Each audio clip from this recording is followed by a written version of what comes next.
All right, now we have an absolutely fantastic panel to continue the conversation on bias. I'd like to welcome to the stage Christine from M13, who's going to be moderating, alongside Kathy Pham, Juliette Powell, Athena Karp, and Rajama. Everyone, please come to the stage. You go here.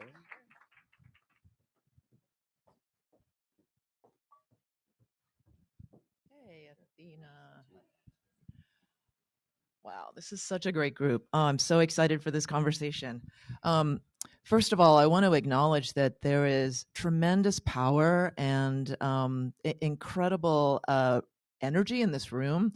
When you bring people together like this in this veritable clubhouse, salon environment where humans are truly in the loop and are involved in open discussion, transparent discussion about things that are troubling us, things that inspire us, there's just nothing better. And I think especially during these times, the fact that Clubhouse or that A-Team is fostering this culture of curiosity and intellectual diversity, I think is really, really powerful. So thank you so much, A-Team, for putting this together. And thank you for our speakers. I'm so excited to hear from each of them about the bias setting, setting the stage that Rajama did. But because we're all here, literally as humans, something I want to do is I want each of you to introduce yourselves in a way that our tools cannot, in a way that AI cannot. Yeah, and I really believe that that's an important framework for even beginning a conversation like this, because when I think about the future, I think often about the fact that technology isn't what's making people better off. It's actually the impact of the decisions we make. And when we think about translating future uncertainties into present day decisions that we have control over, that's our choice. It's our choice to make the decisions that result in shared prosperity and tools that enable that. So with that said, we will try by tackling bias. And I'll start by saying I'm Christine. Something that AI doesn't know about me is that a few years ago, I was lucky enough to travel down to the Caribbean in December, and I got to swim in very warm Caribbean waters alongside whales that had migrated from Norway to give birth to their calves, and it was for a climate change event, and I'd never experienced something like that before.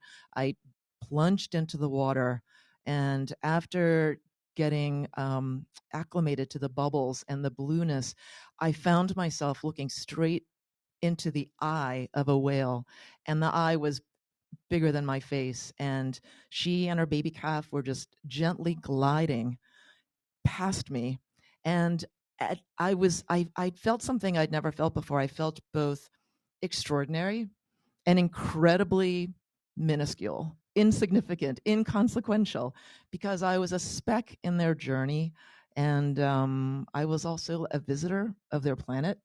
And it was a truly transformative experience. And I guess now AI knows this, but it didn't before. So, Kathy. That following on that, like, have I seen any whales? I'm Kathy Pham. I am the daughter of two Vietnamese refugees, and that taught me at an early age the power of infrastructure to help people and families who might not be part of the majority where they are. I am a teacher. I teach technology, product management, soccer, and lacrosse to little kids. Not all of that to little kids. I also teach grown-ups. I am a trained computer scientist, and I have been on and off thinking or using AI or machine learning or predictive analytics or data science or some version of it for about 20 years. And I am very excited to be here.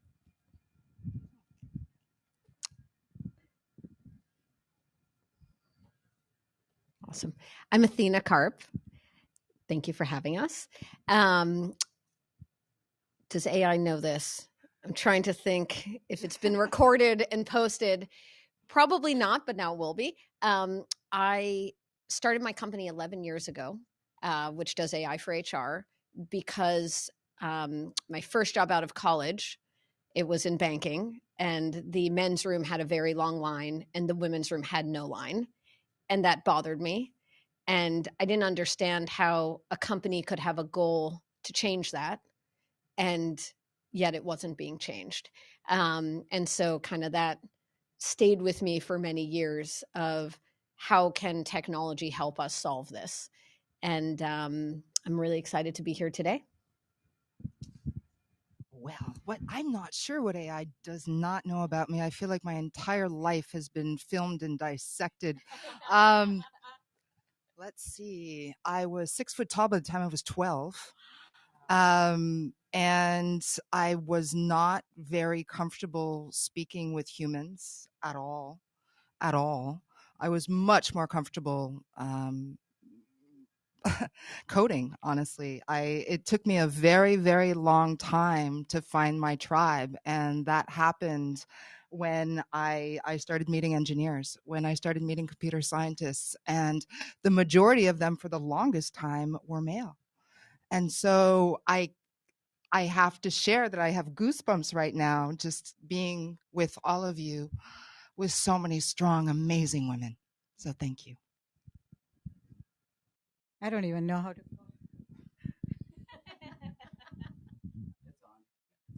Can you hear me? Okay. All right. I think AI does not know one thing about me. I am delusional, impatient, and and stubborn. Yeah.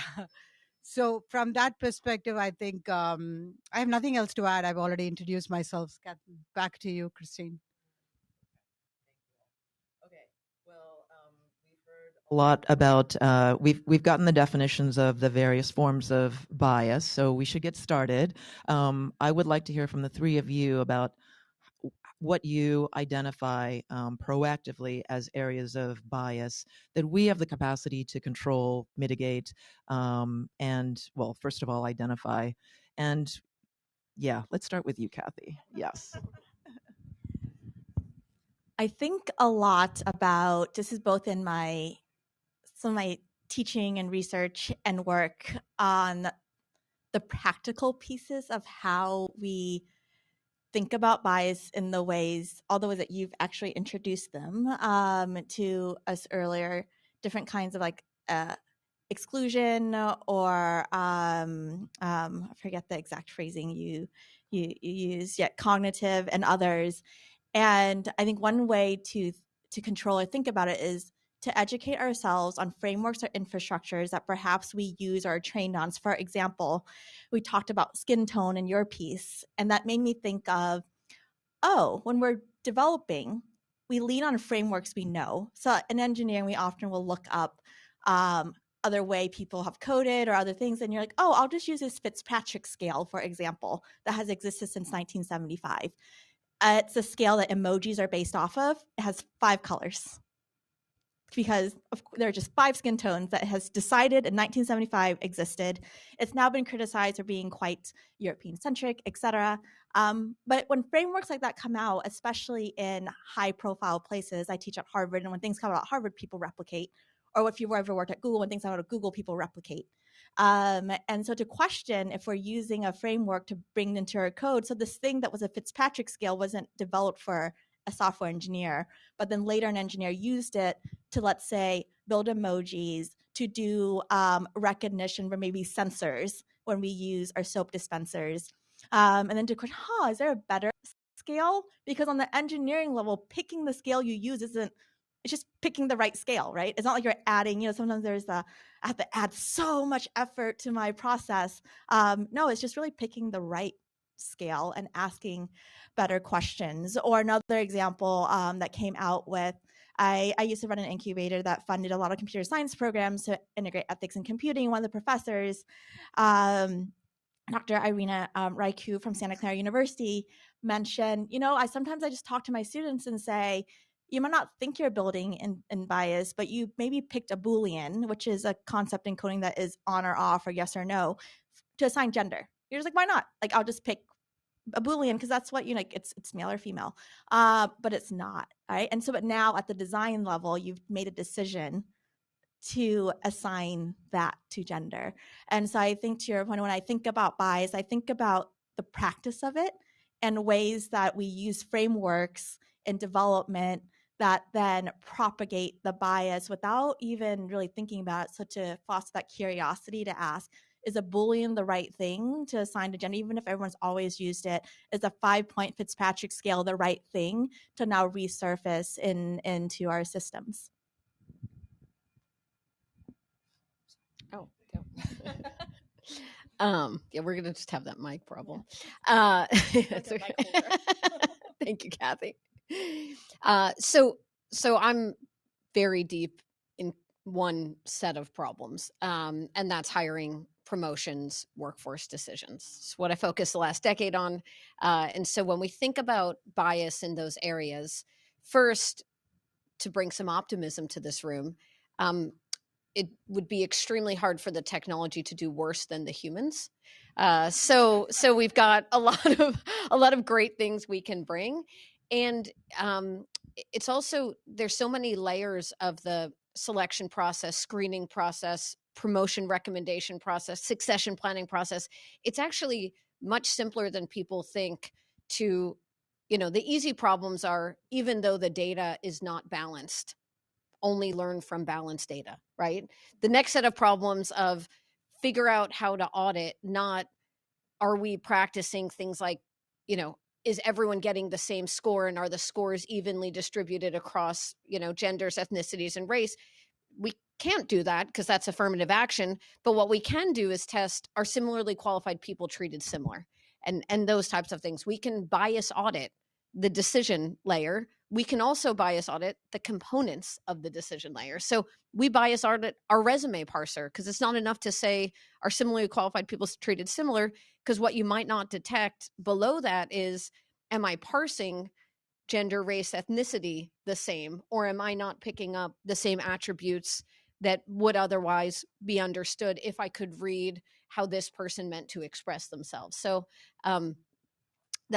I think the challenge we face is a lot of the new regulation that's coming simplifies it and almost does us a disservice in kind of things like group audits, or things that are just so wide and vague that we won't ever be able to detect the causations, and then below the causations, what are the components of that? So I'm optimistic, but in some ways I wish we would have, I think more gathering of functional technologist, regulatory, to try to actually dissect what are the things we should be concerned about, and how do we build laws and regulations and test for those, versus go to what the masses or the media have made us concerned about, that often then will lead to building solutions that easily pass but are deeply problematic, or shutting down really important spaces that can have a very big difference. Do you want to go deeper on that, Juliette? There's so much to unpack with there's what a Athena lot just to said. unpack with that, but I'd like to talk about some of the other stuff that we have, because we only have 30 minutes on this panel, and there's a lot to come. So. Yeah. Well, okay, if you want to speak more on the areas of bias that you are seeing being tested for, or areas that you want us to be considering further, we can do that, or we can go straight into regulation. I think that we should go straight into regulation, because to me, regulation is really about risk. And one of the things that I'm seeing, at least in our AI practice, is that ultimately many of the companies that are using these tools have no sense. I mean, they're still playing catch up with GDPR, let alone with the AIA or anything else coming out. So I think that it would probably be a service to all of us to talk a little bit more about that. Actually, Kathy, you were the one that had some pretty strong perspective on EOs, toothless policies. But Rajma, do you want to say anything about regulation and for whom, like what you're seeing as far as regulation, for whom the regulation is protecting? Yeah. I'm going to get into, Athena's world here as we start thinking about, I think with any new technology comes a definite sense of responsibility, and both the creators of the technology as well as the government or any kind of governing bodies would like to kind of make sure that everyone is treated fairly. There is an attempt to make sure that that is happening, and regulations are a result of that. And I believe that, the regulations are far too wide and far too ambiguous and far too easy to misinterpret as well. But the most important regulation is the self-regulation. I think as companies, as individuals, as product leaders, as people that are creating these AI applications, if we are not thinking about all the bad things that could happen because of your application, no one else can regulate that for you. So that's my spiel on that. I mean, Athena, you often talk about how ethics and values. You've got a certain code of ethics, but then at the same time, you have different regions, communities, countries that have different laws and different cultures. How should we be looking at all of these different inputs in order to create safety and risk mitigation? Yeah, I think one of the challenges we see is a lot of AI companies will have the department of responsibility, compliance, ethics, and then they visit the people, not really visit, restrict often, or at the last minute shut down the people that are buying the tools, building the tools, leveraging the different technologies. And I think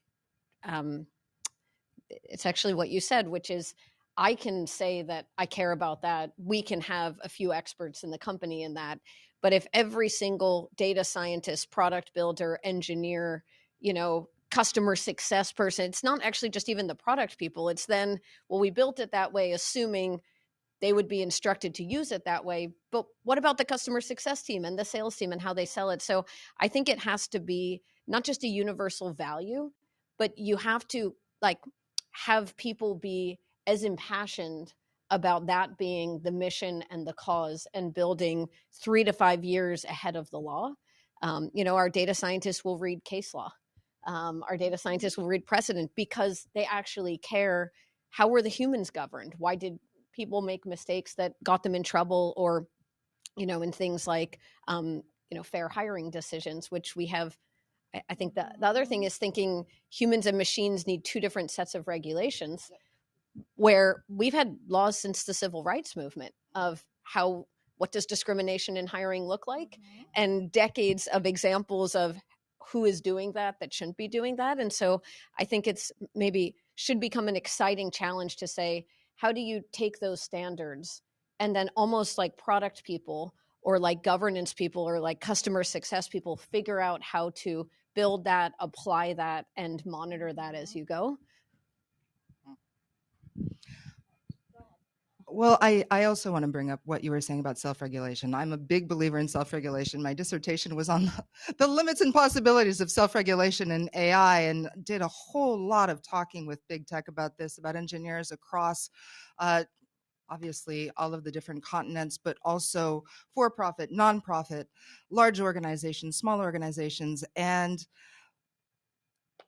whether you believe in regulation or not, it's coming down the pipeline. It's going to affect you. If you're using Gen AI, it's likely to affect you sooner rather than later, likely within the next 12 to 16 months. So you need to be on top of this. And I'm talking to you, Catherine, and so many of the incredible entrepreneurs that were beginning that did their presentations. Like, these are things that you have to take into account. You have to inform yourself. It's really important. So on the other end, you also have this idea of self-regulation. I think that doing a risk-benefit analysis of your use cases to see how it's going to impact you financially if things don't go the way that you think that they might is incredibly important.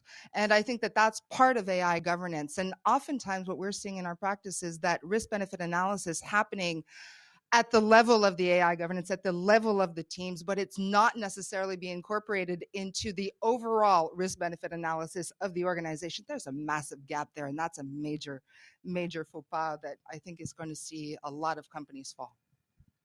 Just to kind of add there, we know about privacy, right? I mean, we all now practice privacy in our own systems and the things that we create, and security. We know that we're not going to share your social security number with so-and-so. We're not going to publish it for other people to see. And there are so many other things in terms of privacy that we practice.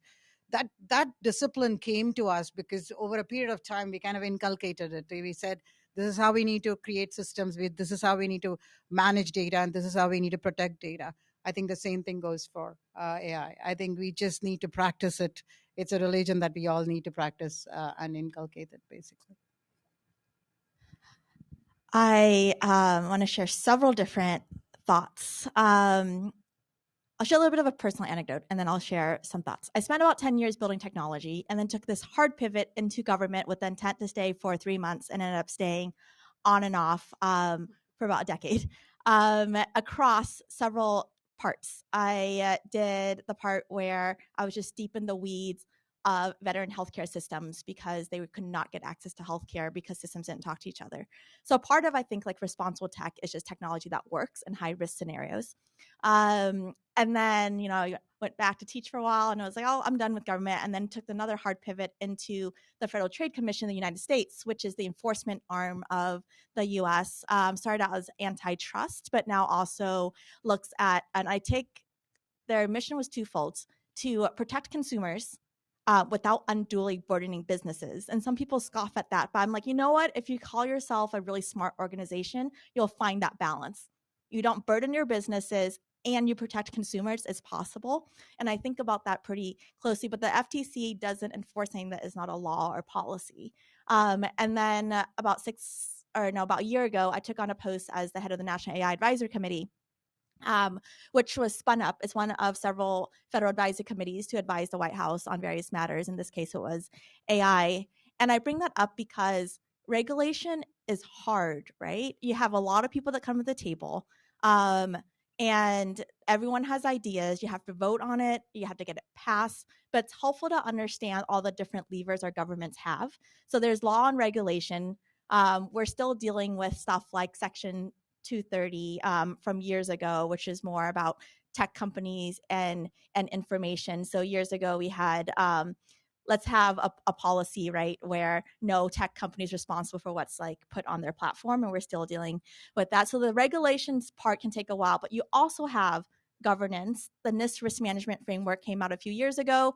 Parts of, so I'm at Workday now, but there are folks at Workday that contributed to the risk management framework, including also other civil society groups, other companies, etc. And I think what the power many governments have is to plant the seed in all of our heads that, hey, risk frameworks are a thing.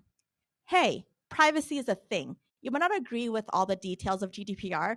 GDPR is the reason why we have annoying cookie notifications, right? Like there's all sorts of issues with regulation, but like you have startups being like, oh, I don't really care about GDPR, but I just don't want to get in trouble. So someone explain privacy to me and I'll build that into my system. So our governments have that power to plant these seeds in all of our heads on, hey, care about risk. Hey, care about like your systems if you store information. And that's also a little bit of my call to action of if you can get involved in your governments to help draft that policy, go do it, because sometimes it seems really big, but sometimes it's a really small team that had pen to paper to write the executive order, and we're all in a small room together. And it just is like small but big. And you can find those places where you get the language in that bill or that process and can help us write at all levels, state, city, federal, a better version of policy that works with practice. It's a great call to action for all of you. And I know we're running out of time, and there's so many great people in the room who probably have a lot of questions for this this great panel. So raise your hand if you have something. Oh, yeah. Oh, awesome. Do you want to? Yes, come up here and so the virtual audience can hear. Well, I had a question about regulation. Fun topic. But I specifically wanted to ask about how you see regulation targeted at AI tools that are not marketed, but are going to be used by students or are going to be used by schools, because I think that's a major space right now. And I think there's a lot of talk about employment and law, but I know that we're not allowed to hang on to data about students under a certain age. Great idea. But if you train an AI to recognize students or to take in their data when they're being graded, I'm kind of wondering what the regulation might look like for that in the future, or what some considerations you see in that space are upcoming. Kathy, you want to take that? Go ahead. I can start. I think one thing we see is ways, especially with when it comes to kids and like privacy policy. It took some of the privacy policies forever to get passed. Are ways that sometimes we can resurface what exists. There's an amazing woman, Erie Meyer, at the Consumer Financial Protection Bureau, and she has her team comb through past laws that can now be resurfaced with new technologies. So I think one thing we might see is, are there existing privacy laws for children that now this is just another piece of technology, it's another tool in like all the things that are being used that can be resurfaced to protect children while we're currently actively figuring out what the new versions might look like.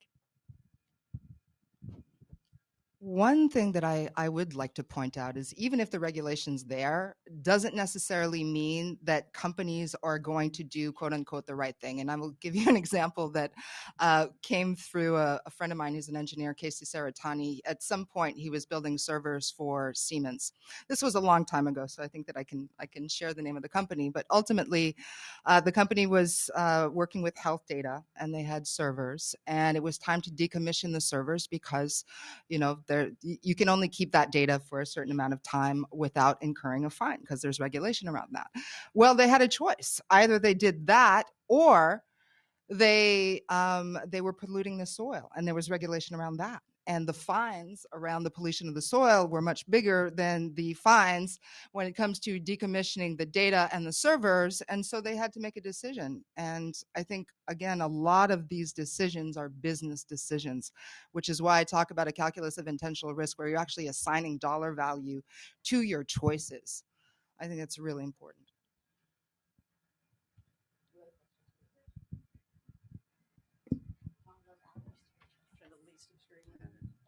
Hi. So I'm in product management, and one of the biggest challenges we have is, as you know, getting developers to add any work, right, any steps earlier in the pipeline. And so the big issue was cybersecurity, trying to get cybersecurity in. Now it's, you know, non-bias and regulatory frameworks and AI. You know where I'm going with this. So you're talking about selecting frameworks without bias. Do you have a list of tools or resources that folks can be looking at to plant those seeds of better frameworks and better resources, instead of just saying like, sure, go use this thing that exists, right? Because like part of that culture change for me is implementing those tools and implementing automation with those tools in familiar processes so the developer doesn't have to relearn everything, but we're still fixing the problem as early as possible. Does that make sense? Does anyone want to take it? I have a thought. You start. All right. So when it comes to tools, there are tools at every stage of the software development lifecycle, right? So from the very beginning as to when you actually choose what architecture you're going to go after, and based on the architecture, you say this particular model or this particular AI, there are questions that need to be answered. Why this? Do you need AI? That's the first question to be asked. And then the second question is, why are you using this particular model? What data have you trained the model on, or are you planning to train? What data are you going to bring in? If it's not a model or a something that you're going to train, but similar to OpenAI, if you're going to bring it in and fine tune it or extend it, like our friend here did. So how do you then make sure that you have you have an impact assessment of the data that you bring in?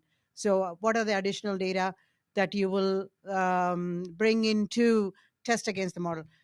Then there is the overall, it doesn't come under the developer, but actually it needs to be thought through, is the design. What is your user experience design going to be for an AI application? Are you going to be transparent and explain how this is going to work? Are you going to give room and space for the user to opt in or opt out of that application? Are you going to provide a way for the user to give feedback on any outcomes that they're giving? And the feedback does not necessarily be as they consider it bias. It could be a language or a thing that AI outcome is using that you don't agree with. So that could be another one.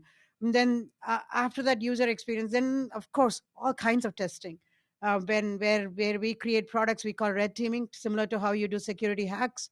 We do red teaming. We ask all kinds of nonsensical questions of the AI to make sure that we haven't slipped anything between cracks there. And then always monitor after you. So you need to have telemetry that actually goes in and make sure that you haven't done anything or will do anything that is going to be of a problem. So from the very beginning of whether you choose an AI application or what models you choose in your architecture to after you go into production. And then last but not the least, I called it out earlier in my talk, is the auditing. So have a way for a third-party auditor, which is what some of the regulations are asking for now, to be able to come in and audit your application if you are going to be widely using that application. So anyone else wants to add? I'll add a couple of things. I love that. Yay PMs. I think PMs are a big key to all of this, where I also think about ways to like sneak it into the software development cycle. You're like, no worries. You don't like this. You're like, you know what? Just how about you try this framework, or let's just add some red teaming. I love also name dropping people. So Dr. Ramon Chowdhury has really went to DEF CON and did this whole red teaming activity for AI. And you're like, I just need 2 hours. Like, just add some red teaming to this. Or Kelly Trindle on our team will do a risk assessment evaluation session with our product team and engineering team. And it's like it's not even that much time, right? So I think really making it concrete and tangible. And something that I use often is Microsoft years ago came up with this accessibility framework.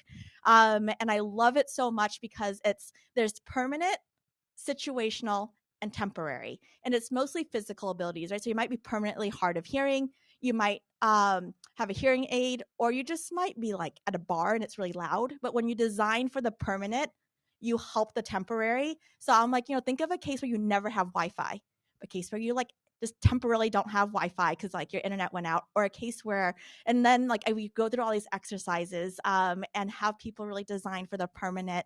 And I think there are so many ways PMs can sneak in, and it's not that much more extra work, right? It's just kind of changing how we do things. So cheers to you for finding ways your developers can do that. I'm very excited for your team, and thanks for asking that question. I think Athena had a response. So many more questions. Go ahead, there are people. I think we have time for like one last question. Yeah. So final thing about that, you can make it fun, right? Make it fun, like the presenter was saying earlier. Make it fun. Hi. Or make it financially attractive. Fabulous, and I Like love patents. listening to you guys. I run a retained executive search firm, and I probably speak to a few hundred executives every month. And over the past few months, I've noticed a distinct change in how people are presenting themselves. All of a sudden, they're like, okay, the system's different. And I generally work with people, most of these people are maybe earning 400,000 and up. Okay, so they're senior executives, they're proven, and they have results to show. And they are virtually all starting to game their conversations. And, all of a sudden, somebody who's working at a $10 million company says it's an up and coming, soon to be mid-sized company. How are you going to deal with the ongoing change, particularly in HR, of all the transition factors? Because we look at the distribution channels people have worked with, the size of the business, the size of the budgets, all those kinds of things. And in addition to race and sex and perspective, all that. So we're very curious. So, this is actually one of the questions I'm most often asked, and I'm always surprised that I'm most often asked this question, which is, aren't people going to lie so much more often with Gen AI? Like, all the resumes are going to say all the fake things because now people can use a Gen AI tool. And one, we're not yet seeing that in the data. But two, I think we go back to before AI, people lied. That's why we have an entire industry built on background checks and reference checks and referral verifications. And so I think we tend to forget that, like, what is working is kind of your point of what's working in the physical world or what's working to detect these problems, and actually we saw in data like in India, for example, your average resume is 9 to 10 pages.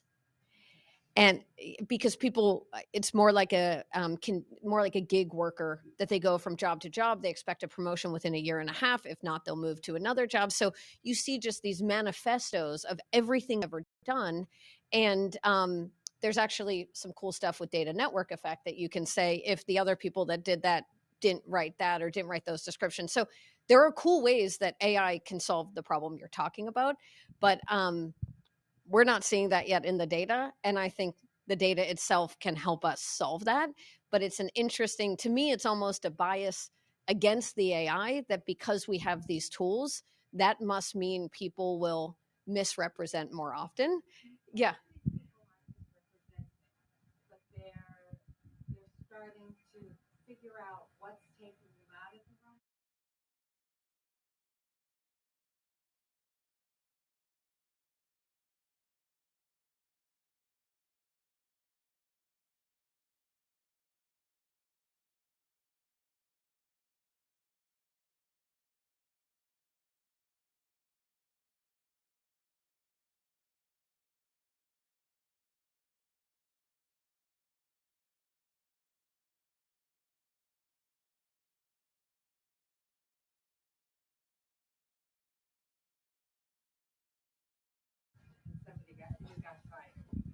Okay, I think we have like 10 seconds left. So does anyone want to conclude and help I think you actually answer?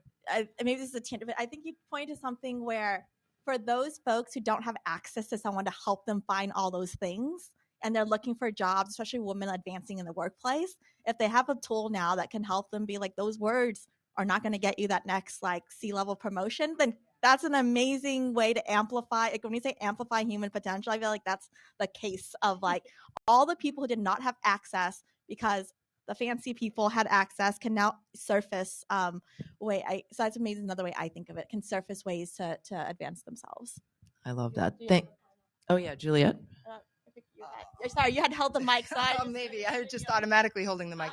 No, I know we're out of time, so I don't want to. But the party continues after. Drinks, Yes, everyone. exactly. And what I was going to say is, I mean, A-Team has created this incredible space of trust and also transparency. And transparency is one of the things that we also wanted to discuss. So in the spirit of transparency, think of the questions that people aren't asking, the hard stuff, because now is the time to ask and engage in conversation with all of us around those hard questions. Do it in this kind of amazing, intimate forum. Thank you so much, A-Team. Thank you so much, panelists. Thank you.